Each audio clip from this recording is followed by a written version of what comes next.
Well, we already did a video of the truth about Amber Heard, so now it's only fair that we do the truth about Johnny Depp. Johnny Depp has had a career in entertainment for over 35 years at this point. He's portrayed some of the most notably bizarre characters of our generation, ranging from Captain Jack Sparrow to Willy Wonka and Sweeney Todd. The main reason he's become so good at playing these outlandish personas could be attributed to his friendship with director Tim Burton. Well, that and the fact that he's always seemed to be the type that marches to the beat of his own drum. He's done so many different characters and accents that you can't even tell where he's from anymore, although as of late he has certainly seemed tortured by his fame. He is without a doubt a master at what he does, both in music and acting, but that being said, the limelight has resulted in Depp kind of developing a very interesting relationship with alcohol. Although he claims he isn't an alcoholic, Johnny has admitted to self-medicating with alcohol, but also says that he doesn't have a compulsion to drink. What doesn't help is the fact that he's friends with so many celebrity icons who have been known to, love the booze a little bit. For example, his drinking buddies have ranged from Marlon Brando to Hunter S. Thompson, and as of late he's formed a friendship with comedian and wild man Doug Stanhope. Another hard truth about Johnny Depp is that he isn't very good with his money, and he's also a bad judge of character. I mean, you got his toxic relationship with Amber Heard, that's a pretty good example of this.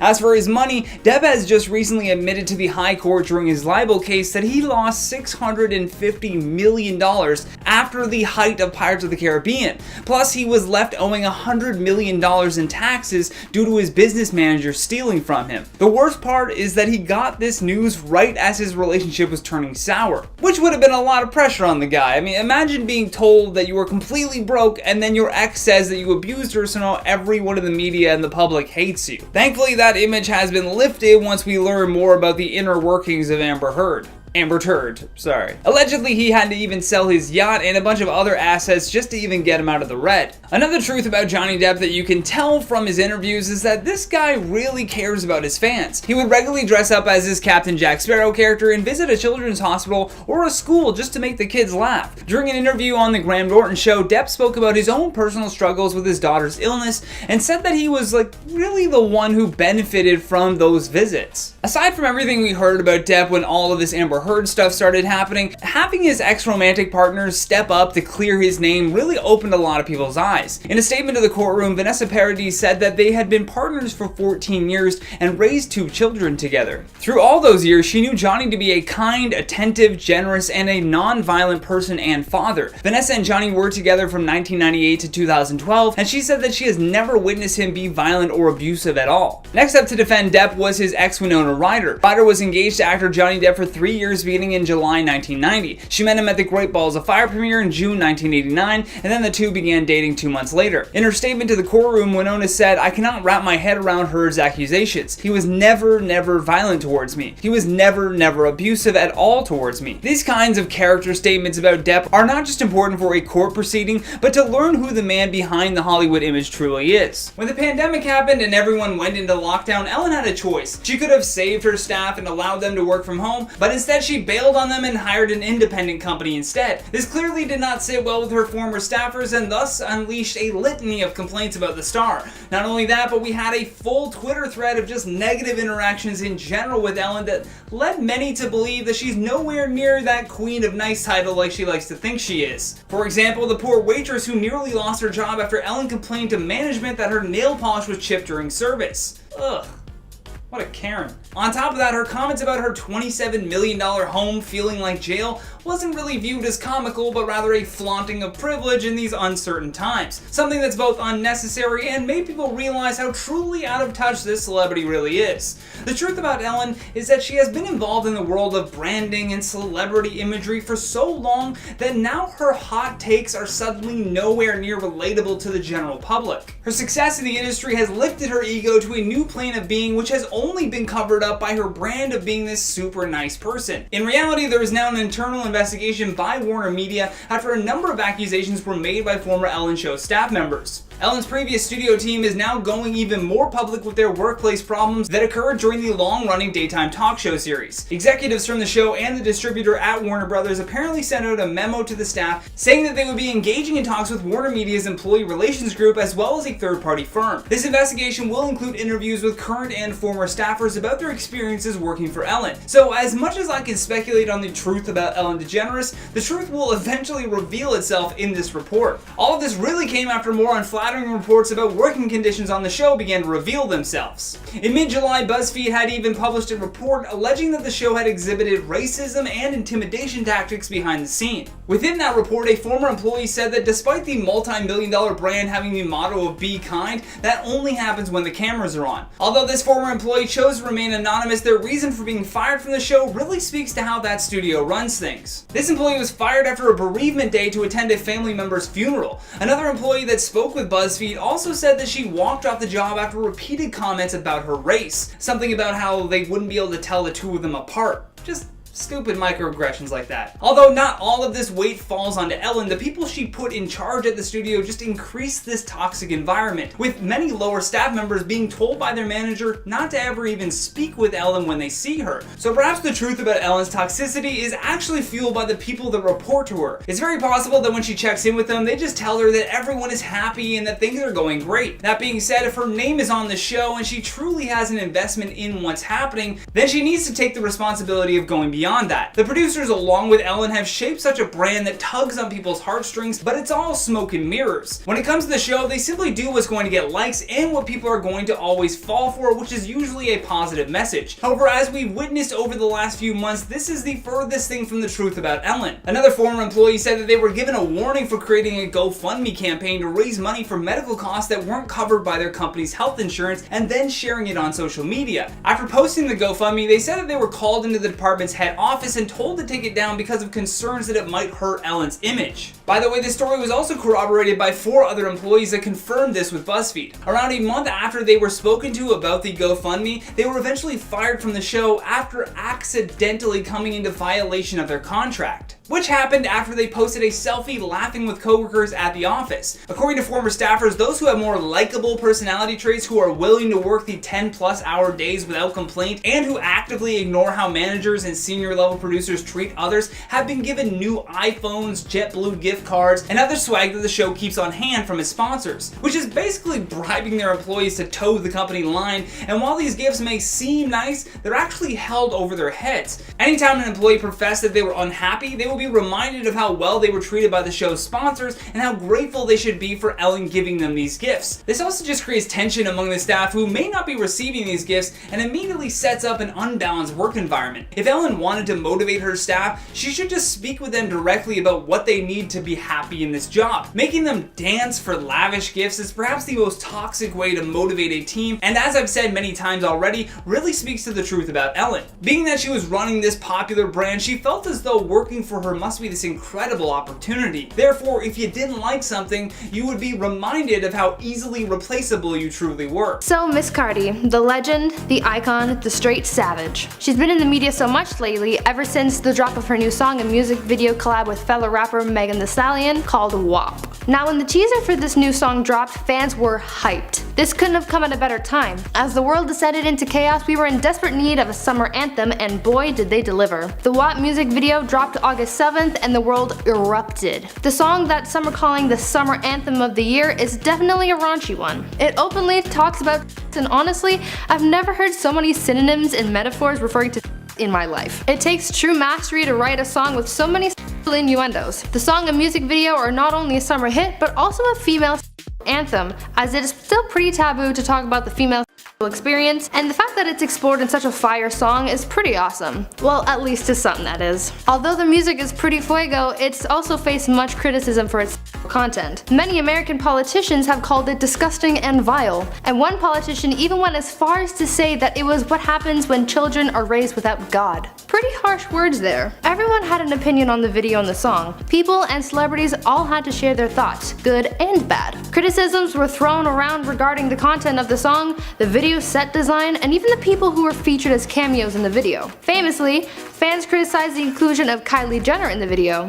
Many people even called to have her removed from it. Cardi quickly shut that down, as she has the final say in what she creates, and whatever Cardi says, goes. But that wasn't the only feature that caused some uproar. Even Carole Baskin, yes, the Carole Baskin, has something to say about the new release, as she was opposed to the use of big cats in the video. Carole, famously an advocate for the well-being of big cats, shared her opinion on the video and shamed the creators for using big cats on set. My favorite part of this was Cardi's clapback, where she said, "That's just ridiculous, you know, like, girl, you killed your goddamn husband." Needless to say, Cardi shut that down in true Cardi fashion. Regardless of the criticisms, however, the WAP video is still going strong with over 85 million views on YouTube. Cardi saw so much success with this release that she decided that now was the perfect time to jump on the OnlyFans bandwagon and start one of her own. Earlier this week, Cardi began her OnlyFans journey as she launched the subscription service to give fans a sneak peek into the behind the scenes of her life. Cardi says that her page is not going to feature content, but will rather show content from her music videos and just her personal life so she can be closer with her fans. With all her fame and new content gaining traction, it's hard to believe that her life before the fame wasn't the easiest. When you see Cardi, you see a loud, colorful woman with so much personality, but before she got her start, things weren't so easy for the rapper. In the past, Cardi's talked about her history with domestic violence, and poverty.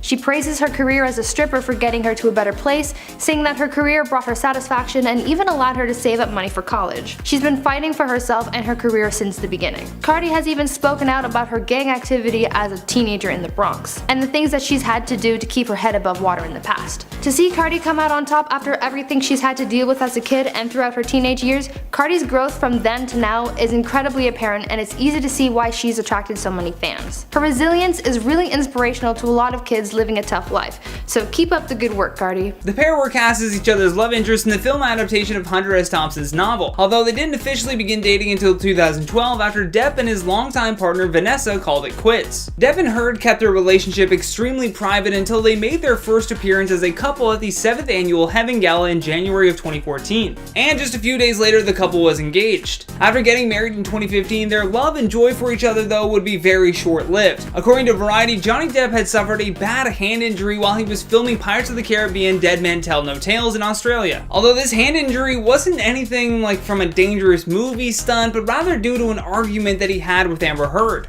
Then in March of 2015, Depp was reportedly injured again, but this time it was from a massive fight that led to smashed bottles and broken windows. According to reports, this fight led to Depp accidentally slicing off a portion of one of his fingers. Also, I'm speaking a lot about what happened to Johnny Depp in this video because you can't really speak about the truth of Amber Heard without mentioning how she's affected him. Before Amber, Depp was rarely in the press, but as soon as they became a couple, it felt like they were in the news for something every other day. Which, you don't have to be a brain surgeon to piece together that she may have been the catalyst to all of this madness. I mean, in April of 2016, they had to do this really awkward apology video because I guess they violated Australia's biosecurity codes by not declaring the Yorkshire Terriers that she brought into the country. I mean, take a look at this. Australians are just as unique, both warm and direct. When you disrespect Australian law, they will tell you firmly. I am truly sorry that Pistol and Boo were not declared. Now, fast forward to May of 2016, just 15 months after they said I do, and now the once happy couple is getting divorced. Vanity Fair was the first to report on this and said that Heard had cited irreconcilable differences. Not too long after that news broke though, Amber filed a restraining order against Johnny Depp, claiming that he had harmed her. She then wrote a scathing op-ed piece for the Washington Post after their divorce was finalized, citing that Depp, without, directly naming him, I'll give her that, he had abused her several times in their relationship. This led to Depp suing her and the Post for defamation, as the article generated so much negativity around his name that even Disney dropped him from the Pirates of the Caribbean franchise. Although they still maintain that it was due to them wanting to go in a new direction, but the timing suggests otherwise. The truth about Amber Heard is that she did this because she wanted to generate positive publicity around her name, in order to advance her career while simultaneously destroying Johnny Depp's. She even went as far as allegedly painting on bruises for which Depp argued that he was actually the victim. While Amber Heard accused Johnny Depp of domestic violence, the Aquaman star was actually arrested for alleged domestic violence against her former partner photographer Tassia Van Ree in September of 2009. According to TMZ, Heard and Van Ree got into an argument at the Seattle-Tacoma International Airport, and Heard allegedly struck Van Ree. She was then arrested and booked for misdemeanor domestic violence, but the prosecutor declined to move forward, supposedly because both of these women lived in California. Perhaps one of the biggest tells that Amber Heard has completely lost her mind is the fact that before she left Depp's house, she left him a little present. Although she denies it, many people saw the poop that she left on Johnny Depp's bed and immediately blamed Amber for pooping on the sheets. What is this? You know what I mean? Like, she actually blamed her Yorkshire Terrier, but other people are also suggesting that her co-conspirators and friends had a little bit of a role in this one. It was not left by a 3 or 4 pound dog. I was convinced that it was either Miss Heard herself or one of her cohorts involved in leaving human feces on the bed. Allegedly, she had been trying to set Depp up for a long time, and in doing so involved 2 of her friends. Just recently, Johnny Depp's security chief alleged that Amber Heard had actually physically abused Depp throughout their marriage. During the court proceedings, security officer Sean Bett appeared in court and gave his witness statement. In the statement, he said, "Throughout the course of Mr. Depp and Miss Heard's relationship, Miss Heard was verbally and physically abusive towards Mr. Depp," adding that on many occasions I witnessed her shout at Mr. Depp. I was also told by Mr. Depp on multiple occasions that Miss Heard had physically abused him. As for the credibility of this man, he was a former Los Angeles sheriff deputy that worked for Depp for the last decade. According to him, Miss Heard often behaved this way when she had been drinking, so he had to learn quickly to recognize the signs so that he could calm a situation before it escalated. Depp's security was cross-examined by lawyer Sasha Wass, who questioned his claim that he had never seen Heard with the bruises or marks on her face, but had several times witnessed Depp with multiple bruises inflicted by Miss Heard. Even though this is called the truth about Amber Heard, we have to say that some of the details that we just discussed have yet to be officially confirmed, so please do not take all of what I said as gospel, but rather an insight into this toxic relationship that this pair had together. The reason that I assumed Amber may have been the catalyst, as I said earlier, is due to Depp's former romantic partners coming forward to defend him. Both Winona Ryder and Vanessa Paradis said that he never abused them physically, verbally, or otherwise, so it's a bit strange to see all of these sudden accusations coming out against someone that has such a, I don't know, clean track record, for lack of a better expression.